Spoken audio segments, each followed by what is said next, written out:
Construction केले, construction मध्ये काय केले तर मी ड्रॉ केलाय A Q perpendicular to BC, A Q perpendicular to BC. आता A Q perpendicular to BC draw केलाय म्हणजे नक्कीच ए क्यू बी काय असेल किंवा ए क्यू सी काय असेल तर 90 डिग्री असेल. तर त्यांनी आपल्याला सांगितलं होतं A B is equals to 6, A B त्यांनी मला 6 सेंटीमीटर सांगितलेलं आहे. तर आपल्याला फाइंड आउट करायची व्हॅल्यू एपीची, आपल्याला फाइंड आउट करायची व्हॅल्यू एपीची. सगळ्यात अगोदर लक्षात ठेवायचं इक्विलॅटरल ट्रायंगल सांगितलेलं आहे. इक्विलॅटरल ट्रायंगल आहे म्हणजे ट्रायंगल ए बी सी हा काय इक्विलॅटरल ट्रायंगल आहे, म्हणजे length of A B is equals to length of B C is equals to length of A C. या तिन्ही सर्व काय असतील तर सेम असतील, या सर्व काय असतील सेम असतील. मग लेंथ ऑफ बीसी काय असेल माझ्याकडे 6. रिझन काय तर रिझन आहे माझ्याकडे की त्यांनी A B is equals to 6 सांगितलं. आता बीसी इज इक्वल्स टू 6 आहे, त्यांनी मला सांगितलं होतं पीसी इज 1/3 ऑफ बीसी.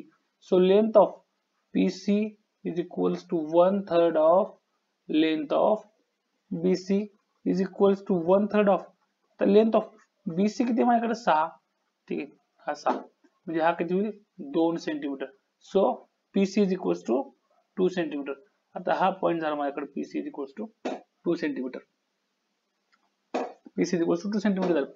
आता काय केलं मी, मला पीसी माहित झालं 2 सेंटीमीटर आहे, मग मी काय केलं परपेंडिक्युलर घेतला पॉइंट ए पासून बेस बीसी वरती ए क्यू. आता परपेंडिक्युलर घेतलाय म्हणजे ए क्यू बी मला मिळालाय 90 डिग्री, ए क्यू बी मला मिळालाय 90 डिग्री. मग क्यूसी ची व्हॅल्यू काय होईल.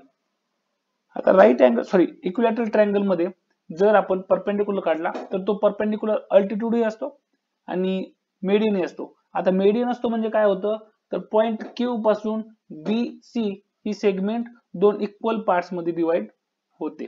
2 इक्वल पार्ट्स मध्ये सेगमेंट काय होते तर डिवाइड होते. मग 2 इक्वल पार्ट्स मध्ये डिवाइड होते. तर मग इथं आपण काय लिहू आता length of QC is equals to 1/2 into length of BC असेल, ठीक आहे. कारण काय आहे तर Q is मिड पॉइंट किंवा AQ is perpendicular बायसेक्टर किंवा काय असेल तर AQ is perpendicular बायसेक्टर असे आपण म्हणू शकतो. पुढं length of QC is equals to 1/2 into length of BC किती माझ्याकडे 6 इज इक्वल्स टू किती होईल 3 सेंटीमीटर. लेंथ ऑफ QC किती झाला 3 सेंटीमीटर. आता लेंथ ऑफ QC माझ्याकडे 3 सेंटीमीटर आहे बरोबर ना. लेंथ ऑफ QC किती झाला 3 सेंटीमीटर झाला. लेंथ ऑफ PC माझ्याकडे 2, लेंथ ऑफ PC माझ्याकडे 2. मग लेंथ ऑफ PQ काढायचे मला, ठीक आहे. Here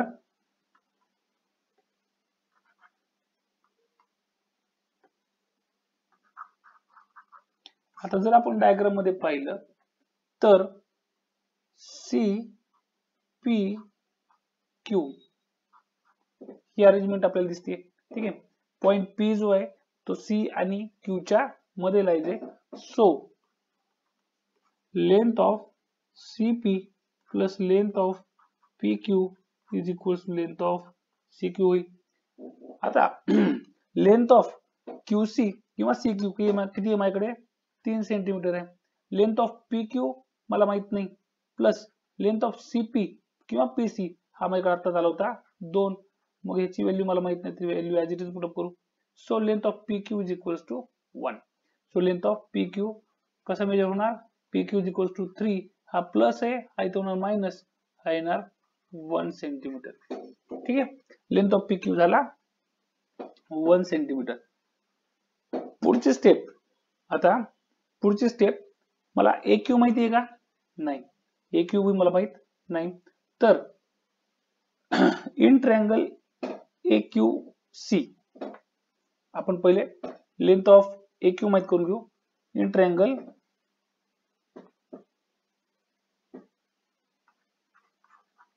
AQC angle Q is 90 degree using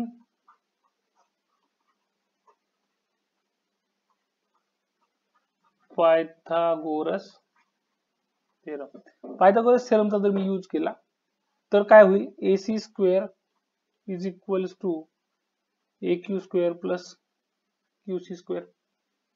AC square is equals to AQ square plus QC square. मला AQ ची व्हॅल्यू फाइंड आउट करायची आहे. मला AC माहिती आहे 6 आहे, मग 6 square is equals to AQ ची व्हॅल्यू माहित नाही, तर मग तशाला तसं ठेवू. QC ची व्हॅल्यू मला आता माहिती आहे 3 आहे.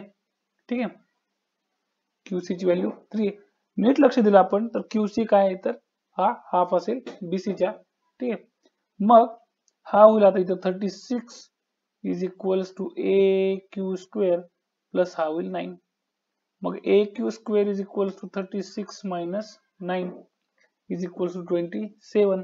पण हा AQ चा स्क्वेअर आहे, सो AQ काय होईल, स्क्वेअर रूट जर घेतला तर 3√3. आता मला AQ मिळाला. आता काय झालं माझ्याकडे आता या ट्रायंगल मधला AQP मधला माझ्याकडे AQ मला मिळाला 3√3. PQ मी माहित करून घेतला होता 1. आता या दोन व्हॅल्यू आहेत माझ्याकडे म्हणल्यावर AP ची व्हॅल्यू मला काढता येईल. AP ची व्हॅल्यू कशी येईल, तर इन ट्रायंगल, आता आपण घेऊ आपला महत्वाचा ट्रायंगल. इन ट्रायंगल कोणता ट्रायंगल घ्यावा लागेल, AQP. In triangle AQP angle Q is equals to 90 degree. इथं परत आपली रेग्युलरची step using Pythagoras theorem. Pythagoras theorem use केला तर काय होईल, AP square is equals to AQ square plus QP square. AQ ची व्हॅल्यू मी आता काढली होती 3√3, मग असेल 3√3 चा स्क्वेअर प्लस QP PQ सेमच असेल. ही किती माझ्याकडे इथं 1, मग हा 1 ब्रॅकेटचा स्क्वेअर. ही टर्म काय होईल, 9 इंटू 3. 3 चा स्क्वेअर 9, √3 चा स्क्वेअर 3, यांचं मल्टिप्लिकेशन प्लस 1 चा स्क्वेअर 1. हा होईल 27 प्लस 1, हा होईल 28. ठीक आहे, हा होईल 28. काय हा, AP चा स्क्वेअर.